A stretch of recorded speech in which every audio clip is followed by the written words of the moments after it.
বাবা কয়েছি আমরা, দেখো তো এই যে শীতলক্ষা নদী, শান্ত নদী, পরন্ত বিকেলে সন্ধ্যার ঠিক আগ মুহূর্তে। আজকে সকালে একটা ভিডিও করছিলাম, তখন প্রচুর কুয়াশা ছিল, এখন পুরোটাই ক্লিয়ার। দেখেন কত শিপ, মানে আসলে এই অঞ্চলটা এখন খুবই ব্যস্ত হয়ে গেছে, ইন্ডাস্ট্রিয়াল জোন হয়ে গেছে। তো এই যে দেখেন এই পাশে লোড আনলোড, ওই পাশে পার্টেক্স সুগার মিল, ওই পাশে এনডিআর এর রেডিমিক্স, আরও কী কী।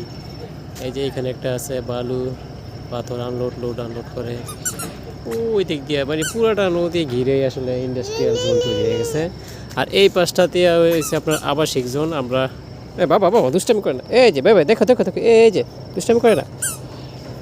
আসলে আমরা এখন একটা ড্রেনের পাশে দাঁড়িয়ে আছি, ওর জন্য একটু ভিডিও করতে কষ্ট হইতেছে। বাবা ছাড়লে তুমি পড়ে যাবা। এই দেখেন কৃষকরা কাজ করতেছে,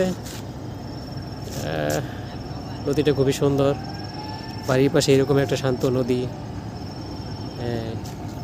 আসলে মনটা ফ্রেশ হয়ে যায়। শীতের দিনে আসলে এটা রূপবৈচিত্র্য ফুটে ওঠে পুরোপুরি। কচুরি ফুল দেখেন। তো ভাবলাম একটা ছোটোখাটো ভিডিও করি। এদিক দিয়ে আবার ডগ ইয়ার্ড আছে।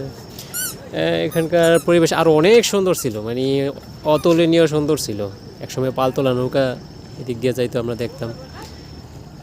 তারপরে আমরা কত দুষ্টামি করছি নদীর পাড়। এই যে ড্রেজিং করার কারণে আপনার নদী এখন গভীর হয়ে গেছে, তো আগের মতো চর আর এই পার পড়ে না, কিন্তু আগে খুবই সুন্দর ছিল। আজকে থেকে প্রায় আমরা 25 বছর 28 বছর আগে আমরা প্রচুর দুষ্টামি করতাম এই জায়গায় এসে।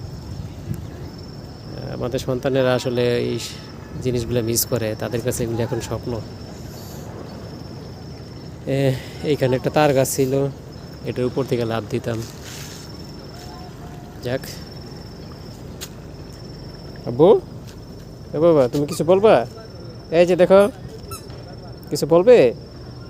এই যে আমার দেখো তো, না ও কিছু বলবে না।